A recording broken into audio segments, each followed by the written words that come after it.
Hello you lovely bunch of sluts and welcome to another Warhammer Wednesday.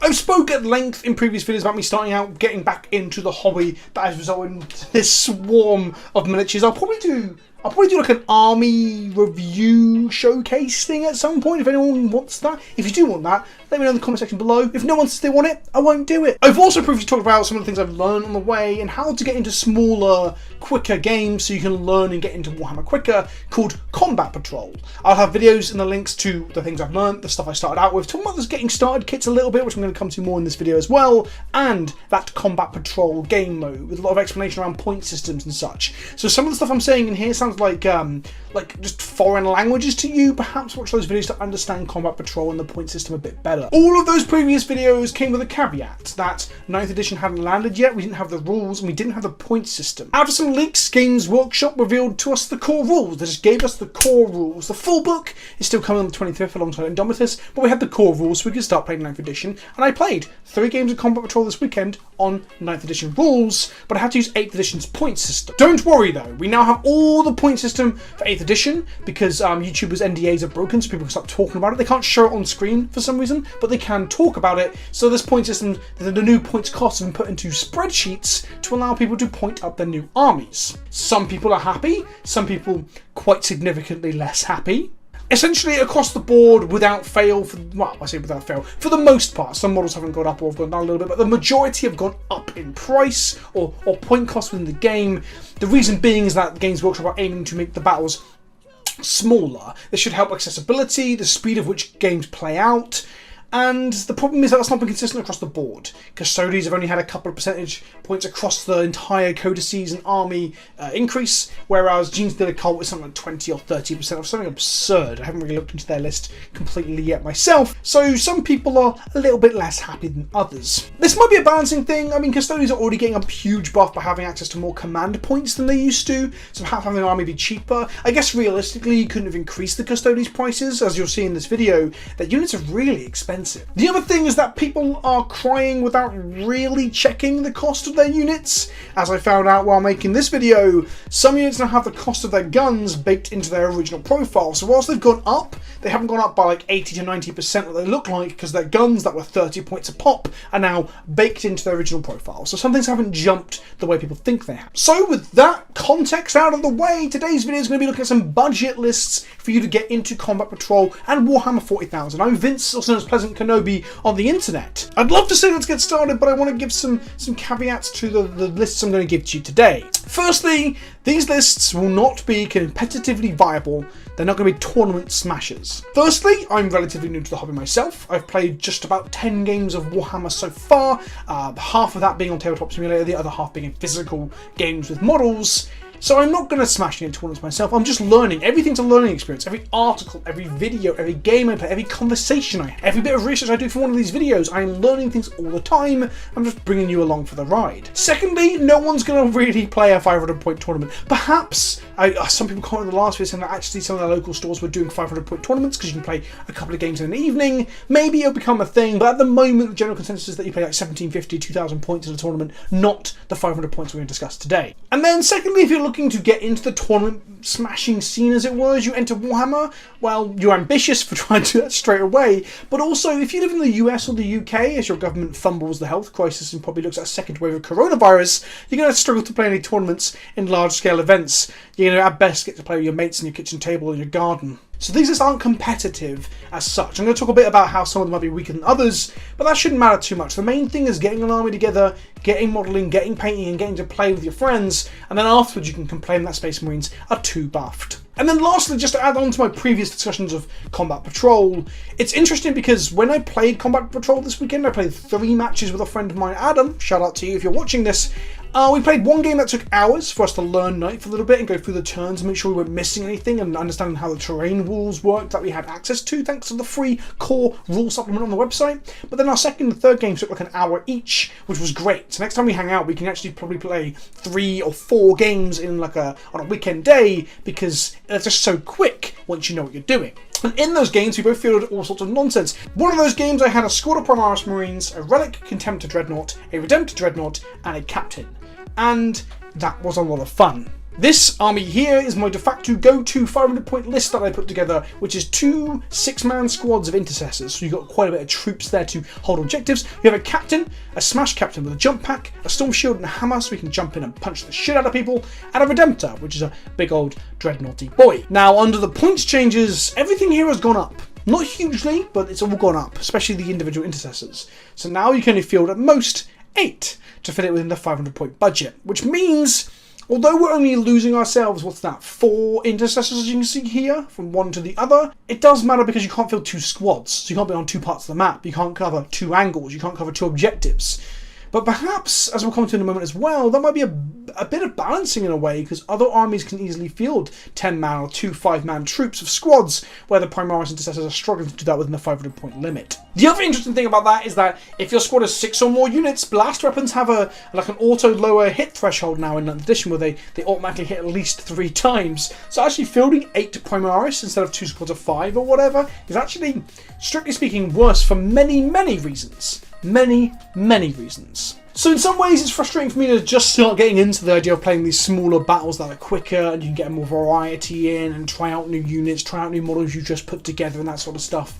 And then for everything to go up and screw you over from playing multiple cool things in one list, it's kind of going to be troops, cool thing, and a HQ for the most part if you play the more expensive units.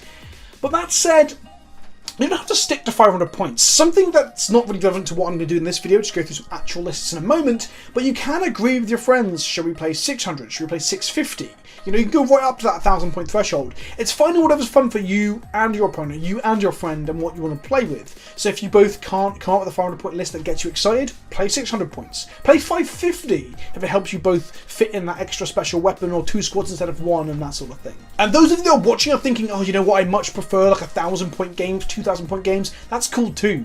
Variety is the spice of life. I also got to play a 1,000-point game against AdMech. Shout out to you, Alex, if you're watching this, last weekend as well, which was huge amounts of fun, but it played very differently with combat patrols. There was much more higher ups and downs of emotion because it was like, well, this is the one game we're playing today. At least with combat patrol, when I got completely stomped my first game, we just shuffled up and went again, as I often say about Commander. So it was very different. It felt different. It took a lot longer.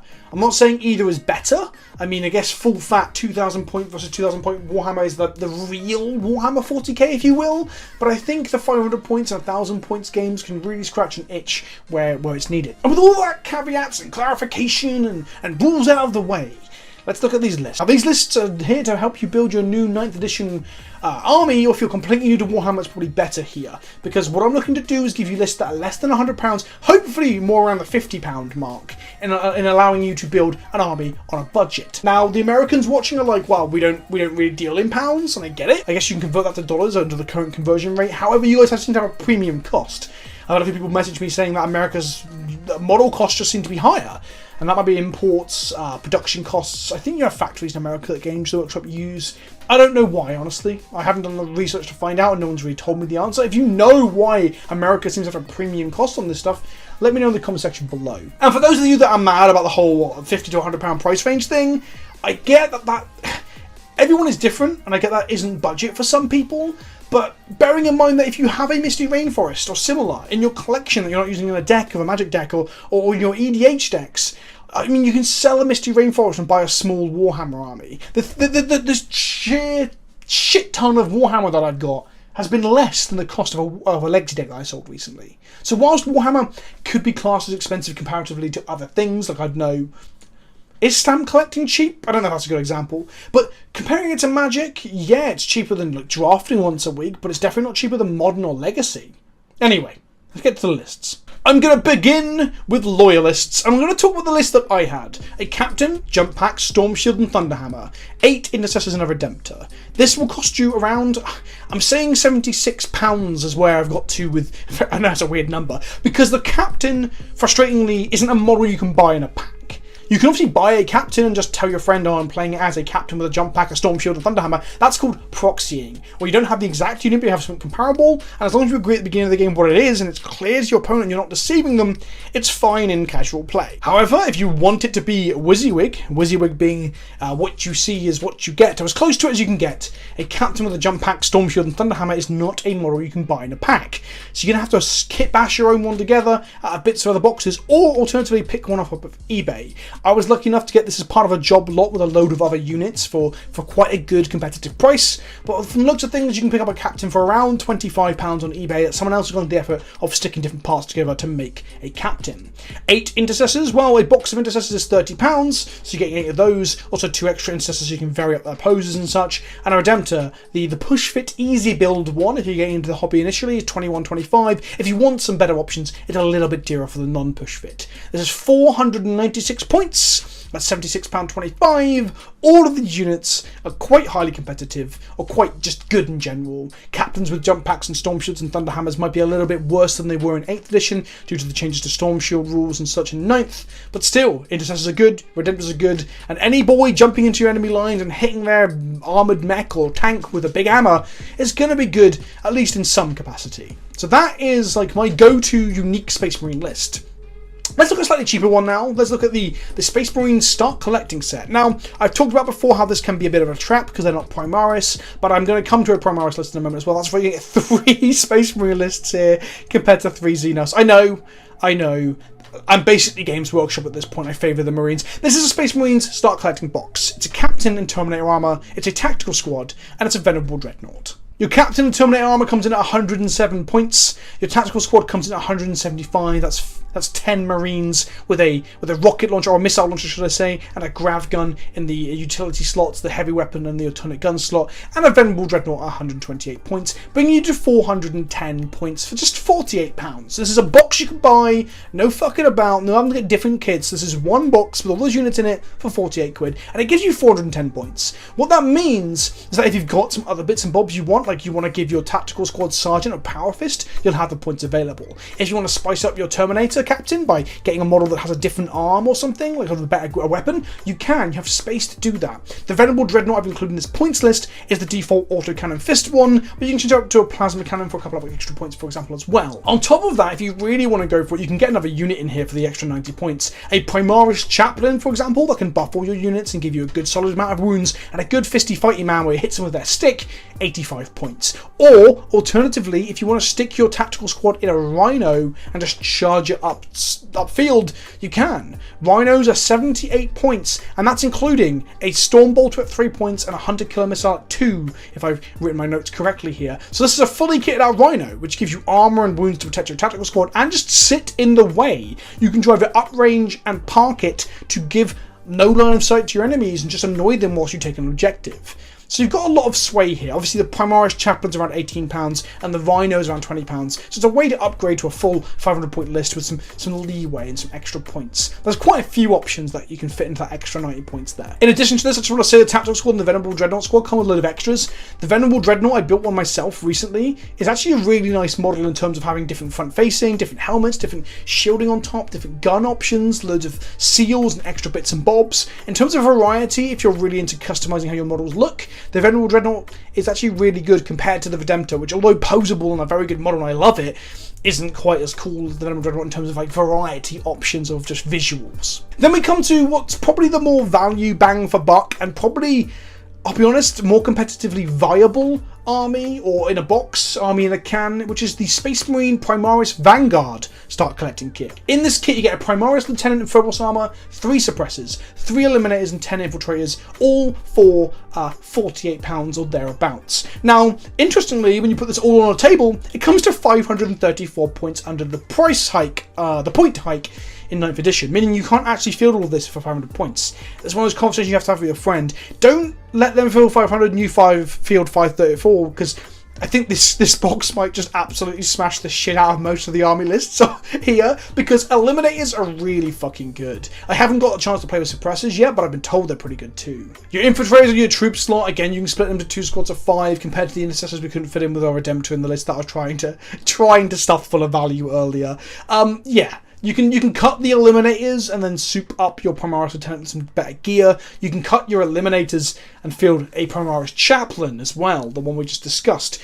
I wouldn't stick a Rhino in here though, just FYI. Rhinos can only carry non-Primaris units, so you can't put your Infiltrators in them. The great thing about these compared to the Intercessors I talked about earlier is that the Infiltrators and the Suppressors and the Eliminators can all either deploy outside the deployment zone, or the Suppressors and the Primaris Lieutenant can drop into the battlefield after deployment. So you can get really tricksy with where you end up on the board. Although playing a 500-point match, the boards tend to be small, so you're not going to get huge output for that. Ultimately, this box is just huge value, and I'm going to keep saying that I think this is the best start collecting box you can pick up whenever I'm talking about getting started in the hobby. Next up, we have Eldar. I'm going to come to the Start Collecting Craft World box. Now, I have mocked this box in like 2 or 3 videos now, taking the piss out of it, because it doesn't have a fucking troop choice in it. Now, I haven't really talked about this, but in Combat Patrol, you need at least 1 HQ, which is your captain, your lieutenant, your whatever, and you need 1 troop. This box has no troops in it. So we're buying a box for £47 and then we have to buy some more troops. Now the box comes with a Farseer, 5 Wraithguard, a Wraith Lord and this Battle Walker. Now I took the Battle Walker out of the list because I think the Battle Walker looks like complete shit. But that said, under the new rules where vehicles can move and shoot without a penalty to heavy weapons and they can fire their guns in close combat, this Walker suddenly got a lot better once the 9th edition rules showed up. However, I've got a soft spot, or maybe even perhaps an erection, for Wraithguard and Wraith Lords, so I've shoehorned the list to 490 points, with 1 Farseer, 5 Wraithguard, a Wraith Lord, and 1 squad, 5-man Dire Avengers, which is a box for about £18.50 over here. So you're looking around £65 for the whole 490 points. It's important to note that this gives you some actual leeway on how you play the game as well. The Wraithguard can be equipped with things that are called D-sights, which in my experience facing them once or twice, they've been absolutely fucking ludicrous. They're like flame weapons, they auto hit, and they're assault weapons, so the Wraithguard can advance while firing them, which means they can stroll up the board across quite a small board, firing off auto hits at enemies nearby. Normally when you advance and fire an assault weapon you get a negative to your hitting, but with a flamer you don't roll to hit, it just auto hits because of the ballooning cloud of flame. So yeah, the Wraithguard can have D-sights. Now D-sights are a bit more expensive and push the point cost of your Wraithguard up, but if you cut the Wraith Lord for the Battle Walker for example, you can then add the flamers onto your Wraithguard. Now of course you're going to build them one way or another, so this wouldn't be WYSIWYG, what you see is what you get, but have the conversation before and tell your opponent, your friend, say these are going to be D-sights for this game, and then they can't moan about it later on when you burn their people to the ground. Next up we have the Tyranids, and again I'm coming at you with another start collecting box. Don't worry, there is one list on this whole thing where there's no start collecting box, but I think this is a good place to start, is looking at these boxes and seeing how many points you can get out of them. So with the start collecting box at £48 you get a Broodlord, some Genestealers and a Trigon, or I think it's got an alternate kit to make it something else as well, but I put it as a Trigon here. That doesn't even get you close to the 500 points, so you've got quite a bit of play to get something else, but it also means they're not the most budget of lists on this list. The Broodlord's 125, Genestealers 120, Trigon 120. So I added Hiveguard. Now Hiveguard are the Tyranids Daka Daka. Daka Daka being the words that the orcs refer to guns with, and the entire Warhammer community seems to like that as well. Daka Daka meaning, well, you can shoot your fucking opponents. The Tyranids often have weaknesses in their ranged combat, because a lot of their things are like close combat, metal shredding monsters. The Hiveguard have some seriously ludicrous fucking heavy weapons that ignore cover and don't have to see your enemy. So they're non-line of sight, like bugs that climb over the walls and basically chew on your opponent's faces. High strength, high damage, and a ballistic skill 3 up, meaning they hit more often than most Tyranid range units do. Hiveguard are great. Downside... Warhammer isn't pay to win, I promise. Downside, Hiveguard are £42.50 a box for 3 of them. Now, a squad of 3 is 120 points, that's all you really need. But your alternative for a bit cheaper, for 18 quid, is a box of Termagants, which gives you a swarm of 13 boys. And those 13 boys can run around the map shooting at stuff, but they're not going to murder a tank. Where a Hiveguard will blow up a Redemptor given half the chance. Next up, we have the Chaos faction. This is technically not Xenos, this is Chaos, but whatever. It's not a Loyalist faction, so you can sit down and try my hardest here. I've gone with the Chaos Start Collecting box. Now, supposedly Death Guard and Thousand Suns are significantly better armies, but I've got a soft spot for the old Chaos boys myself. And also, I found something quite interesting. Their price spikes in terms of points have been quite severe. So this box has 1 Master of Possessions, 1 Venom Crawler, 2 Obliterators, 2 Greater Possessed, and 10 Chaos Space Marines. That's right, that's 14, 15, 16 models in this box. I think that might be the most models among any of the boxes we're looking at. Actually, no, I think the Primaris Vanguard is actually 17 models. That's hilarious. Either way, This is not 500 points of models. This is 705 points of models. So you'll have to do a bit of tinkering here. You'd have to take out, I don't know, 3 Chaos Space Marines in the 10-man squad down to 7 and cut the Obliterators or the Greater Possessed. You'd have to do some tinkering, essentially. But for £48, the beauty of this, similar to the Vanguard Primaris one, is that you get some variety. You'll be able to play one 500 point list with your Venom Caller and the next one with your Greater Possessed, and so on and so on. You can trim down to 1 Obliterator instead of 2, for example, although I didn't check if that's actually legal. Probably should have said that in the video. But either way, the variety is there, so you're not stuck playing the same fucking 500 point list for 3 games on a Sunday. You actually get some variety out of it. But of course, keep in mind that Chaos Space Marines are similar to your old Tactical Marines, and that they aren't quite as strong as the Primaris units, so you might feel a bit underpowered when you come up against a squad of Primaris Marines. It's kind of where we're at the moment. I would place money on the idea that the Chaos will get some form of Primaris in the coming months. We've had hints at it. We've got that guy come back with the Surgeon Fingers in the latest Psychic Awakening. It's almost certain it's going to happen. It's just a case of when the next Chaos revamp happens. Then we have the Custodes. Okay. This is going to be my last list of this video. The Custodes, again, a Loyalist Imperial faction, but they're the super golden shiny Marines. The really cool thing about these is that they're just really expensive models in terms of points. So when we get to our full 476 points that I've got them to, we only have 7 models. We have a Shield Captain, we have 3 Custodian Guard, and we have 3 Custodian Wardens. Now, the great thing about this is that the Shield Captain and the Custodian Guard come from the same box. You get 5 boys in this box for 30 quid, and one of them you can build into a Shield Captain. Then you get your Wardens at £30, and Bob's your uncle, Fanny's your aunt, £60 for 476 points, which isn't too bad, honestly. No vehicles though. I was going to include a Contemptor Dreadnought, however it's out of stock everywhere, and the cheap version of this model is quite frankly hideous. Like, this is one of the worst sculpts in all of Games Workshop's model range. Maybe I'll talk about that more in a while. Maybe you can just watch the Kirioth video on it because he fucking nails it. This is 7 boys with huge amounts of wounds looking to be as elite as possible. This is probably where you want to go if you want to paint the least amount of models. You want to go for Custodes because they're just so doubly R'd per body on the board. 7 models, 476 points, 60 quid. This is probably where I might go towards in building my next force after I build the Necrons for Indomitus later in the year. We'll see, but I do like the golden boys. I just don't think I'll paint them gold.